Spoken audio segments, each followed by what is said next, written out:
In 2008, New York Times correspondent David Rohde was doing final research for a book about Afghanistan when he was kidnapped by the Taliban. He was held in various parts of Afghanistan and Pakistan for 7 months before escaping. Back home, his wife of just 2 months, Kristen Mulvihill, was thrown into a brand new world. Instead of starting a new home and a new life, she had months of hostage negotiations. The couple has now written a book about the experience that's called A Rope and a Prayer, a kidnapping from two sides. And they join us now, and it is a terrific book because we've never heard your side of the story. David, no offense. No. And that is where I want to begin because, as I said, you were just 2 months married. And a big part of what you all talked about, I understand from reading the book before this, was that David was going to settle down. You know, enough of this life as a foreign correspondent. You find out, even though he didn't tell you, that he was kidnapped. And there's a scene with your mom that I'd really like you to tell us about, because you're dealing with real anger right now. And you say to your mom, we just took a wedding vow. And your mom says, and now it's your chance to live up to it. So, you know, get past feeling angry. It's your job to bring him home. And she kind of shook you by the shoulders. It was fantastic, and I really appreciate in retrospect that she did that. She could have, you know, nitpicked at David, and instead she just rallied behind both of us and was very supportive. Well, let's put you on the hot seat now. Okay, you're 2 months into marriage. You've promised not to do this, yet you almost can't help yourself. It's your duty to go do this interview.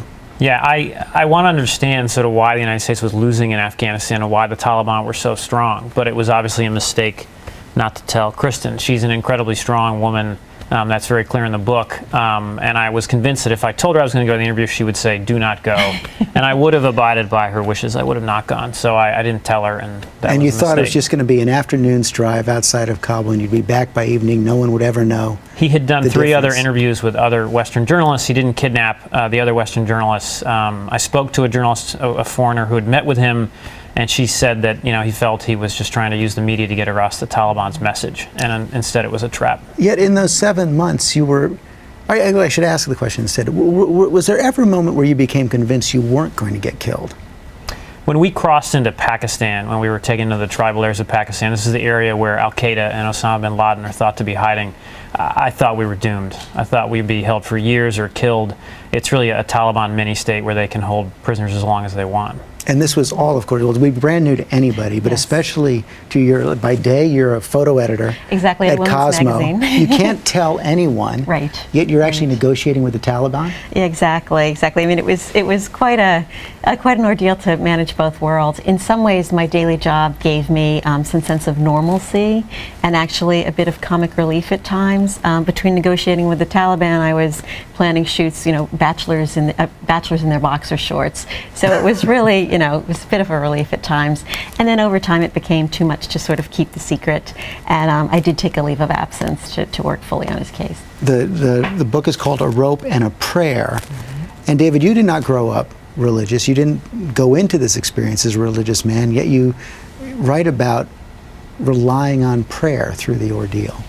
It helped me to sort of say a set of prayers to myself every day. And I was kind of, my experience was sort of religion at its best and at its worst. Extreme religion was what led these Taliban militants to kidnap me, and that's a dangerous force in the world. I've seen that in Afghanistan and the Balkans as well.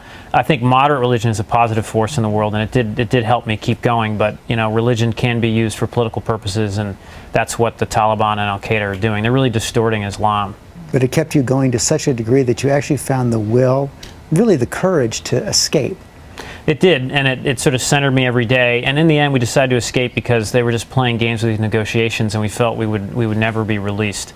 I was furious at our captors, and I really wanted them to get nothing for us. I love one of your final phrases, Christian. You said that in the end, this experience taught me how to let go without giving up.